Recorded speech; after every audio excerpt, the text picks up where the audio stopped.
Welcome to our deep dive into securing critical infrastructures. My name is Jorg Ship. From petrochemical plants to healthcare facilities, proven strategies are essential for protecting against risks and attacks.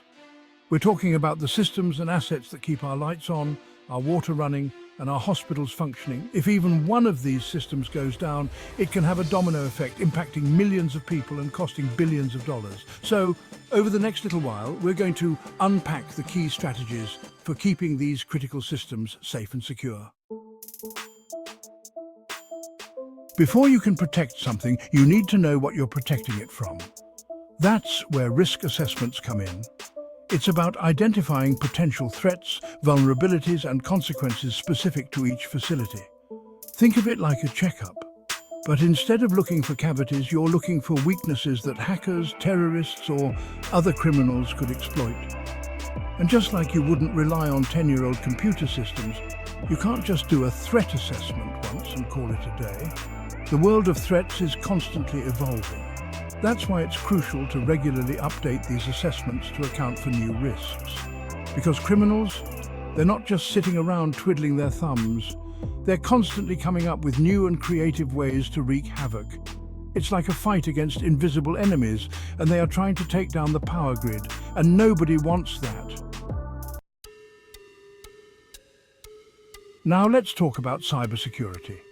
And before you click away, this isn't just about knowing how to turn your computer on and off again.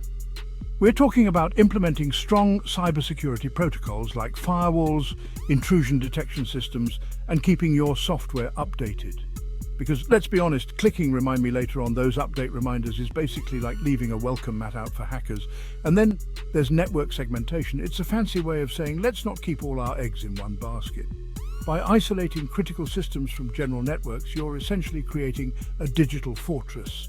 That way, if one part of the network gets compromised, it doesn't mean the whole system falls. And one more thing, incident response plans. Have one. Test it regularly. Because when, not if, a cyber incident occurs, you don't want to be caught with your pants down, or worse, with your critical infrastructure down.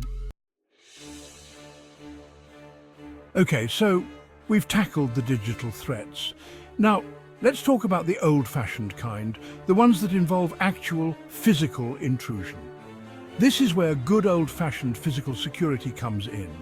We're talking about access control systems like biometric scanners, key cards, and yes, even security personnel, because sometimes you just can't beat a good pair of eyes.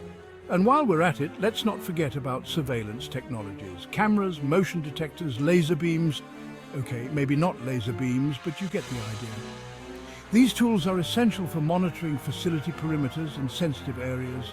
Think of it like a security blanket, but instead of being made of wool, it's made of technology and barbed wire fences, because why not? The future is now. Integration of advanced technologies.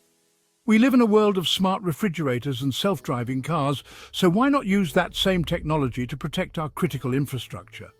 The Internet of Things, or IoT, offers incredible opportunities for monitoring equipment and environmental conditions in real time. Just imagine sensors that can detect a leak in a pipeline before it even bursts, or systems that can predict equipment failure before it happens. It's like having a crystal ball. But instead of predicting your future, it's predicting the future of our infrastructure. And that future, it's looking bright. And then there's artificial intelligence. AI can analyze mountains of data in the blink of an eye, identifying patterns and anomalies that humans might miss. We are talking about AI-driven analytics that can predict potential failures or security breaches based on historical data and real-time monitoring. It's like having a super smart assistant on your side, constantly working behind the scenes to keep everything running smoothly. Humans, are we the weakest link? Employee training and the culture of security. You can have the most sophisticated security systems in the world, but they're useless if your employees are clicking on phishing links or leaving sensitive documents lying around. That's why employee training is so crucial. We're talking about regular training programs that educate employees on security best practices, emergency procedures, and how to spot a phishing email that's about as subtle as throwing bricks from a bridge. But it's not just about ticking boxes and going through the motions. We need to foster a culture of security where everyone understands their role in keeping things safe and sound. Encourage your employees to be vigilant, to report suspicious activity, and to think twice before clicking on that link from an unknown sender. Remember, a chain is only as strong as its weakest link, and in this case, that link is often a human one. Sharing is caring, especially when it comes to security. Collaboration and information sharing. Look, no one person or organization has all the answers when it comes to security. We're all in this together, which is why collaboration and information sharing are super important. We need to break down the silos between the public and private sectors, encouraging government agencies, law enforcement and private organizations to work together and share information about threats and best practices. Think of it like a neighborhood watch, but instead of looking out for suspicious vans, we're looking out for suspicious cyber activity and potential threats to our infrastructure. Because at the end of the day, we're all on the same team, fighting for the same goal, a safer, more secure world. And that's a goal worth sharing. Now, I know what you're all thinking. This is all starting to sound a bit bureaucratic, and you're right, it is. But sometimes a little bureaucracy is a good thing, especially when it comes to security. We're talking about adhering to national and international standards for security and operational resilience, like TAPA and ISO. These standards provide a framework for best practices, helping organizations to identify and mitigate risks, improve their security posture, and ensure that they're doing everything they can to protect their critical assets. Think of it like a recipe for security success. Sure, you can try to wing it, but following the recipe is probably going to result in a smarter and, more importantly, safer outcome.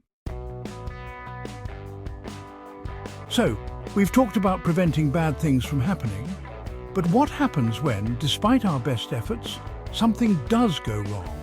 That's where emergency preparedness comes in.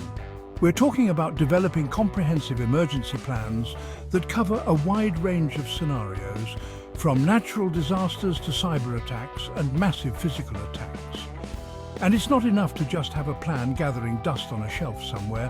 You need to test it regularly.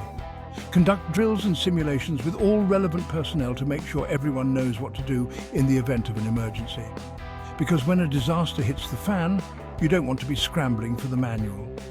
You want to be cool, calm and collected, like a security professional. In the world of critical infrastructure, resilience is key. We need to design systems that can withstand disruptions and bounce back quickly from setbacks. This means investing in redundancy and backup systems. Think of it like having a spare tire in your car. You hope you'll never need it, but you're awfully glad you have it when you do. And let's not forget about decentralized operations. By distributing operations across multiple locations, you can ensure that even if one part of the system goes down, the rest can keep humming along. It's like that old saying, don't put all your eggs in one basket. Unless, of course, you're really bad at carrying baskets, in which case, maybe just stick to digital eggs. Securing critical infrastructure isn't just the responsibility of governments and corporations. It's a shared responsibility. We all have a role to play. That's why community engagement and public awareness are so important. We need to educate the public about the importance of critical infrastructure and how they can contribute to security efforts. This means encouraging people to report suspicious activity, to be aware of their surroundings, and to take basic security precautions. Because sometimes the best defense is a well-informed and vigilant public. So the next time you see something that seems out of place, don't just shrug it off. Say something. You might just prevent the next big infrastructure disaster. And that's something we can all feel good about. So there you have it. A whirlwind tour of the complex and ever-evolving world of critical infrastructure security. It's a lot to take in, I know. But the key takeaway here is this: protecting our critical infrastructure is not a one-time event. It's an ongoing process that requires constant vigilance, adaptation and collaboration. By implementing these strategies and fostering collaboration among stakeholders, we can enhance the resilience of our critical infrastructures and ensure the safety and well-being of our communities. Stay informed, stay prepared, and stay secure. Because when it comes to critical infrastructure, failure is not an option. We're all counting on these systems to function properly day in and day out. So let's work together to keep them safe, secure, and resilient. Our lives may depend on it. Thank you for watching my video on protecting critical infrastructures. I hope you found the information valuable and insightful. If you like the video, subscribe to my YouTube channel or leave me a comment.